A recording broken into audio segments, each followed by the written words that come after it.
reuni alumni pondok pesantren. Pondok pesantren punya alumni bertemu bertatap muka, bukan menunjukkan egonya, saya sudah hebat, saya sudah bangun ini. Yang kita tunjukkan adalah kita sudah mengajak orang ke jalan Allah, bukan jalan Sudirman. Siap mengajak umat ini ke jalan Allah, siap menjaga persatuan. Indonesia didirikan oleh para pejuang yang memperjuangkan negeri ini atas nama Allah. Mereka berteriak Allahu Akbar untuk mengusir penjajah, hingga penjajah lari morat-marit. Maka kita berdasarkan Negara Kesatuan Republik Indonesia, Pancasila, satu ketuhanan. Tuhan yang mana? Baca pembukaan Undang-Undang Dasar 1945. Atas berkat rahmat Allah.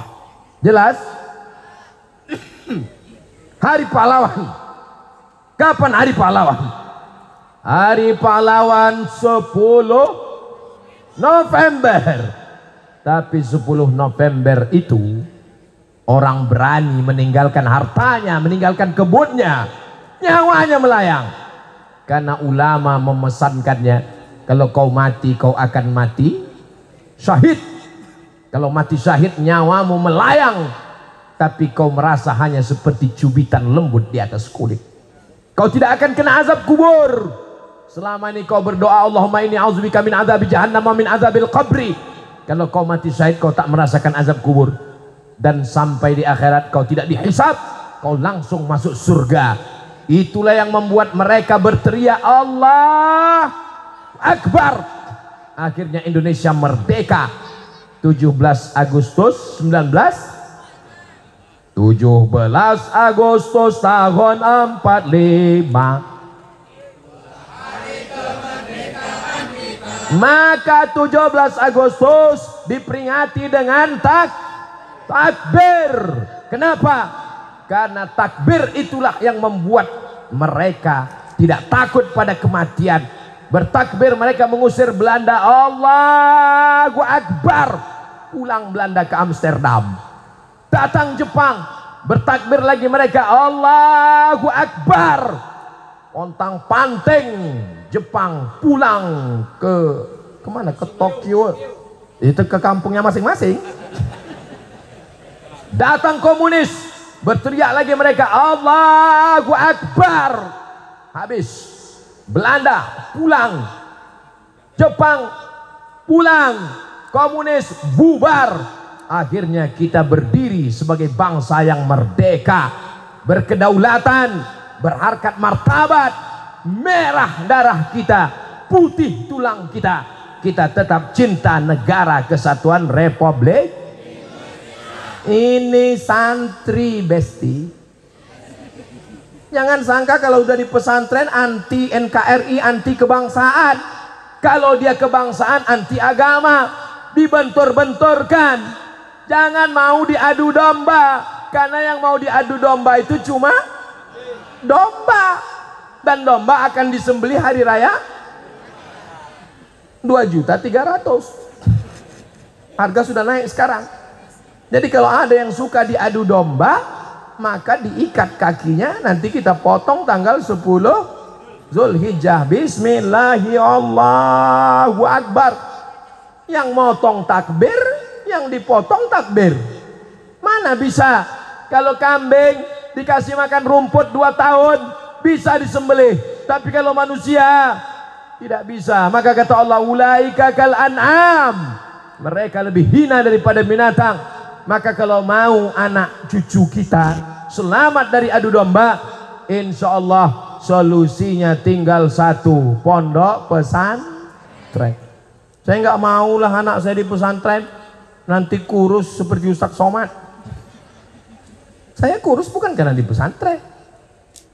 Saya andai nggak masuk pesantren memang sudah begini, ini takdir saya. Ustadz Said Joban tamat pesantren, tamat Al Azhar Kairo, 25 orang saudara-saudara saya alumni Al-Azhar Kairo ada di Purwakarta. Tadi ketemu sebagiannya, gemuk-gemuk, sehat-sehat, nggak ada kekurangan satu apapun. Para habaib kita tamat pesantren, para pangersa, para ajengan, para ulama kita tamat pesantren. Hidup mereka, kenapa takut mati? Kenapa takut anaknya sekolah di pesantren? Siap memasukkan anak ke pesantren?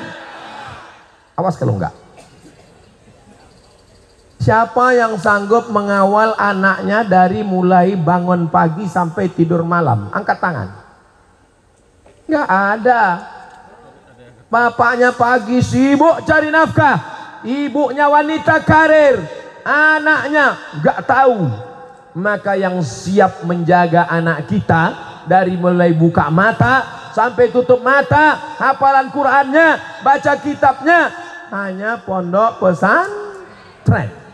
Maka bersyukurlah jadi masyarakat Purwakarta, karena masih dikawal oleh para habaib dan alim ulama. Maka tinggal masukkan anaknya, daftarkan segera anak Anda ke pesantren Nur Rahman Al-Burhani sebelum tanggal penutupan berikut ini. Ustadz pesantren kami, nanti kirimkan, kami buatkan videonya, nanti diupload ke Instagram Ustadz Abdul Somad Official. Subscribe, like, share, and comment.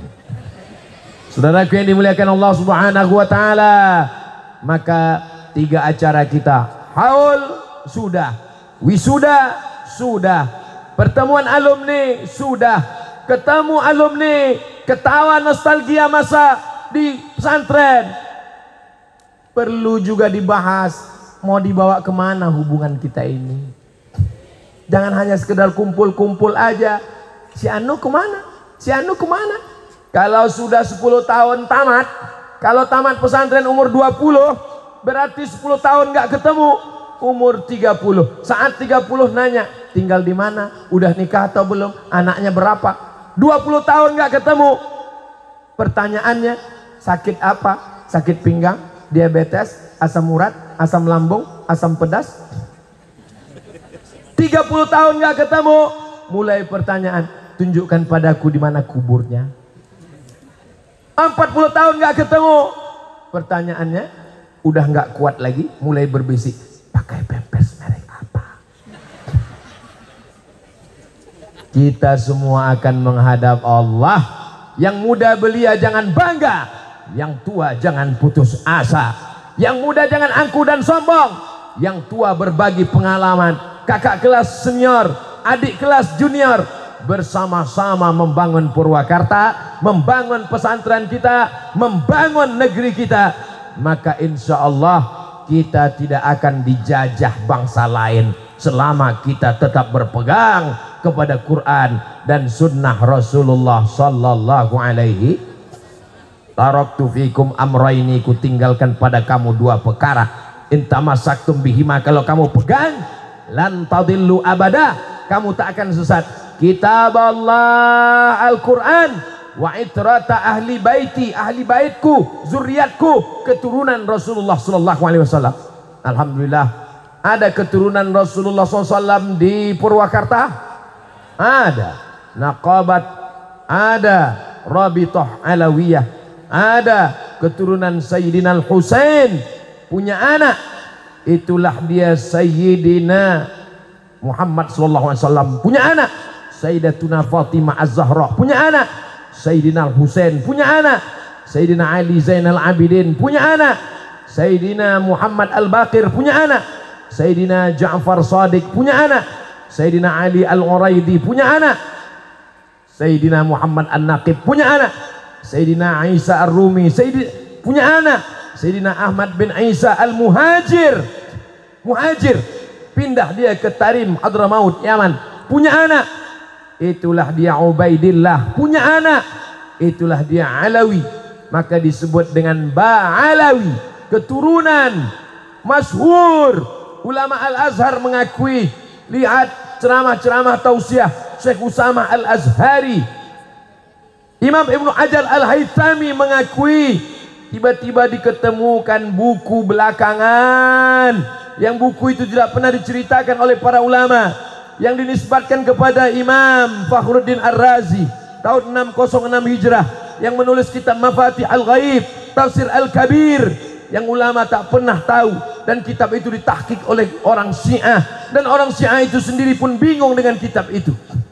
Mudah-mudahan kita tidak termakan dengan isu, karena kita masih makan, alhamdulillah masih makan nasi.